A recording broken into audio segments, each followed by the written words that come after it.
ဒီနေ့ကျွန်တော်ပြပေးမှာတော့ဒီအခုပုံမှန်ပြထားတယ်ပေါ့နော်ဒီ Star VPN လို့ Starlink VPN လို့ပြီးလို့ရှိရင်ဒီ Now VPN လို့ပေါ့နော်အကုန်လုံးပေါ့အဲ့ဒါတွေကိုကျွန်တော်တစ်နှစ်စာယူလို့ရတယ်ပေါ့နော်အဲ့ဒါဘယ်လိုယူရမလဲဆိုကျွန်တော်ပြပေးပါမယ်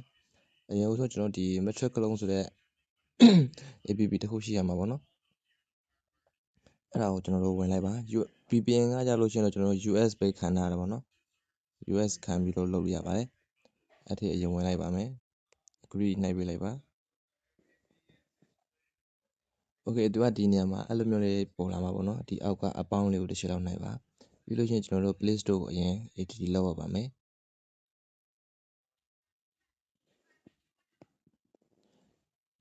โอเคဒီနေရာမှာ Play Store အဲ့လိုမျိုးပြသွားပြီဆိုရင်ကျွန်တော်တို့နောက်ပြန်ထွက်လိုက်ပါပြီးလို့ရှိရင်ကျွန်တော်တို့ Chrome browser တစ်ခုပေါ့နော် Chrome browser တစ်ခုထိပေးရပါအောင်မယ်โอเคဒီလိုမျိုးထိပြီးသွားပြီဆိုရင်ကျွန်တော်တို့ဘာလုပ်ရမလဲဆိုတော့ဒီ Play Store တွေမှာပေါ့နော်ကိုယူမဲ့ဒီ Gmail ပေါ့နော် Gmail တစ်ခုထိပေးရပါမယ် Gmail အသက်ပေါ့နော်โอเคအဲ့ဆိုကျွန်တော်တို့ Gmail account ထိလိုက်ပါမယ်အရင်ဦးဆုံးနော်โอเคဒီ sign up ဆိုတာလေးကိုတစ်ချက်လောက်နှိုက်ပေးပါโอเคဒီလိုမျိုးဝိုင်းလေးနေလို့ရှိရင်ခဏလေးစောင့်ပေးပါနော်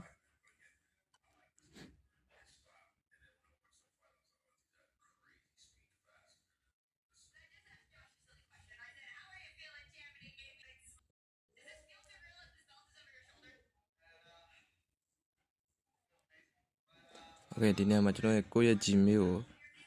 ထိပေးရပါမယ်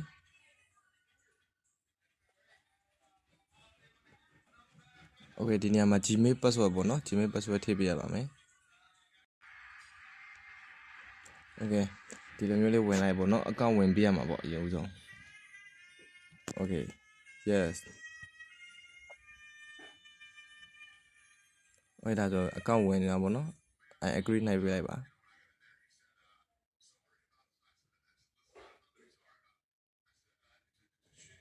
အဆက်ပဲပြန်နှိုက်ပေးလိုက်ပါ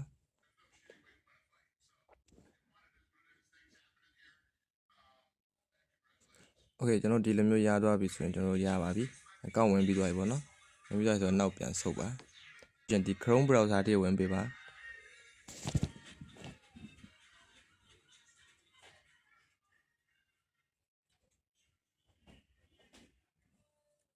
โอเคဒီနေရာရောက်ပြီဆိုရင်ကျွန်တော်တို့ခုနကဝင်ထားတဲ့ Gmail ပေါ့နော်ဟုတ်တယ်ဆိုရင်ကျွန်တော်တို့ဒီမှာဒီအပေါ် connected as hints ဆိုလေးတစ်ချက်လောက်နှိုက်လိုက်ပါ yes I am တစ်ချက်နှိုက်ပေးလိုက်ပါပြီးလို့ရှိရင် code add တစ်ချက်နှိုက်ပေးလိုက်ပါโอเคဒီလိုမျိုးလေးပေါ်သွားဆိုဒီအပေါ်မှာလေးကိုယ့်ရဲ့ခုနဝင်ထားတဲ့ဟို Gmail Play Store မှာဝင်ထားတဲ့ Gmail ဖြစ်နေတယ်ဆိုလို့ရှိရင်ကျွန်တော်တို့ရပါပြီပြီးလို့ရှိရင်ဒီမှာ payment shape ပြရမှာပေါ့နော် payment shape ဖို့ဆိုရင်တော့ကျွန်တော်တို့ Google payment ဆိုပြီးရိုက်ချလိုက်ပါ Google Pay လို့တစ်ချက်ရိုက်ချကြည့်လိုက်နော်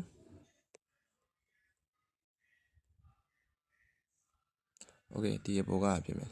ဒီ Google Pay ကိုတစ်ချက်ထပ်နှိပ်ပါဟုတ်တယ်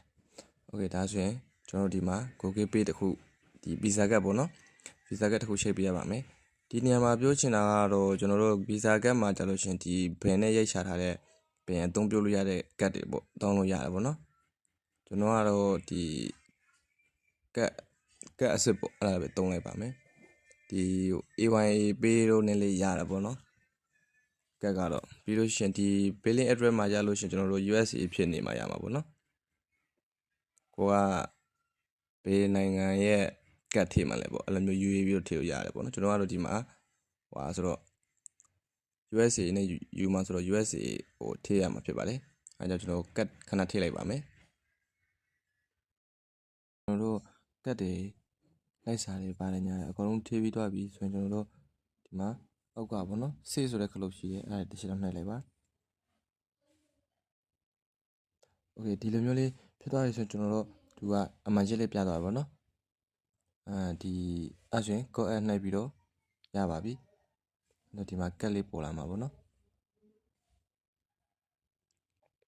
ဒီနားမှာမပေါ်လေးရပါဘူးခုနအမှန်ချက်ပြသွားပြီဆိုတော့ရပြီပေါ့နော်ဒီဘက်လုပ်ပေးလိုက်ပေါ့နော်ဒီမှာခုနပေါ့ဟို ခုနကဒီ Gmail password ပေါ့နော် Okay Gmail password ထည့်ပြီးလို့ရှင် next slide တစ်ချောင်းနှိပ်ပေးလိုက်ပါ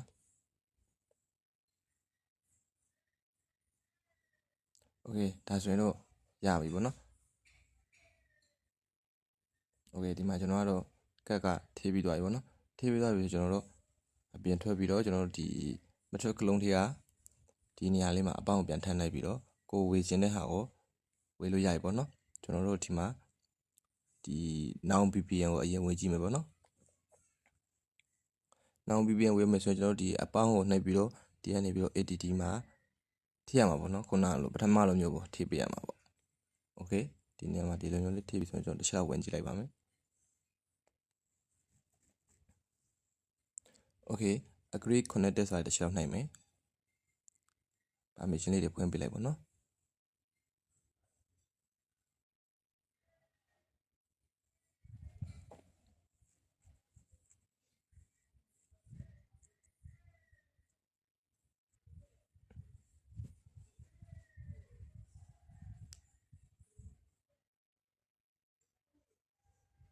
Okay ဒီနေရာမှာကျွန်တော်တို့ဒီလိုမျိုးပို့နေပေါ့နော်ဒီအောက်က remote ATS ဆိုတာလေးကိုတစ်ချက်လောက်နှိပ်လို့ရပါတယ်အခုကကြာလို့ရှင်တော့ကျွန်တော်တို့ဒီမှာတစ်ချက်ကြည့်မယ်အကောင့်ကကြာလို့ရှင်တော့ကျွန်တော်ဘာမှမပေါ်သေးဘူးပေါ့နော်အဲဆိုရင်ကျွန်တော်တို့ဒီမှာ remote ATS တစ်ချက်နှိပ်မယ်ဟောတစ်လစာဝင်မလား3လစာဝင်မလားတစ်နှစ်စာဝင်မလားပေါ့နော်ကျွန်တော်တစ်နှစ်စာဝင်ပြမှာပေါ့ဒီသူကအောက်က1 week 3ဆို try ဆိုပြီးတော့ပြထားတယ်ပေါ့နော်1 week 3 try ဆိုပြီးတော့ပြထားတယ်နားလေOkay ကျွန်တော်တို့ဒီ7 day နဲ့ဟာအရင်ဝေပါပေါ့နော်ဝေပြီးလို့ရှင်ကျွန်တော်ဒီမှာတစ်ချက်လောက်ဝေလိုက်ပါမယ်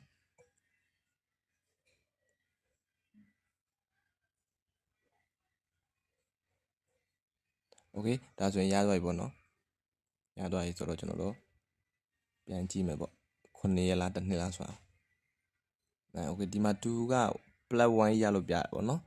ဒီမှာအဲဆို7 day မဟုတ်ဘူးပေါ့နော်သူကတစ်နှစ်စာပေးတာပေါ့ Okay နေလိုက်မယ်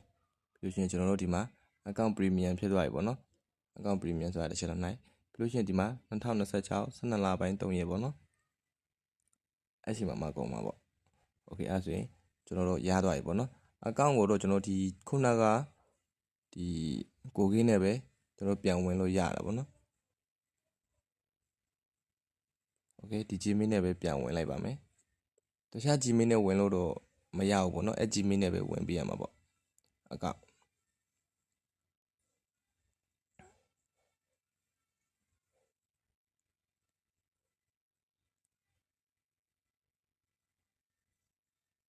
Okay ကျွန်တော်တို့ဝင်ပြီးသွားပြီဆိုတော့ကျွန်တော်ဒီမှာ premium ဖြစ်သွားပြီပေါ့နော် premium 2ကနေပြီးတော့ဒီမှာ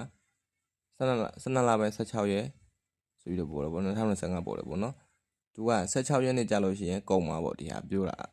မှန်ဆိုသူကမဖြစ်ဘူးပေါ့နော်သူကတစ်နှစ်စာဖြစ်တယ်ပေါ့နော်ဒီ12လပိုင်း16ရက်ပြည့်တာနဲ့သူကတစ်နှစ်စာဖြစ်သွားမှာပေါ့နော်အဲ့လိုမျိုးတချို့ကရှိရပေါ့နော်တစ်နှစ်စာမဖြစ်ဘူးဆိုပြောကြတယ်မဖြစ်ဘူးဆိုတာဘာကြောင့်မဖြစ်တာလဲဆိုကျွန်တော်တို့ခုနကဝေလိုက်တဲ့ဟွာပေါ့နော်ဒီဝေလိုက်တဲ့အချိန်မှာကျွန်တော်တို့ဒီ cancel subscribe လုပ်လိုက်တာပေါ့တချို့ကကြာလို့ရှိရင်ဒီကတ်တူတွေမသုံးဘဲနဲ့ cancel subscribe လုပ်လိုက်တော့အဲ့နေပြီးပြုတ်သွားတယ်ပေါ့နော်အဲ့ဆိုရင်တော့တစ်နှစ်စာမရဘူးပေါ့ဒီ cancel subscribe မဖြုတ်ဘူးဆိုလို့ရှိရင်တော့ကျွန်တော်တို့ကမပြုတ်ပါဘူးခင်ဗျာကျွန်တော်တို့ဒီလိုမျိုးပဲအကုန်တူရောင်းတူရောဝေတူရောအဲ့လိုမျိုးပဲလုပ်နေကြတာပါဟုတ်ကဲ့ဒီလောက်ပါပဲဗီဒီယိုကတော့နောက်တဲ့ဗီဒီယိုတွေမှာပြန်ဆုံတွေ့ကြပါမယ်ဘိုင်ဘိုင်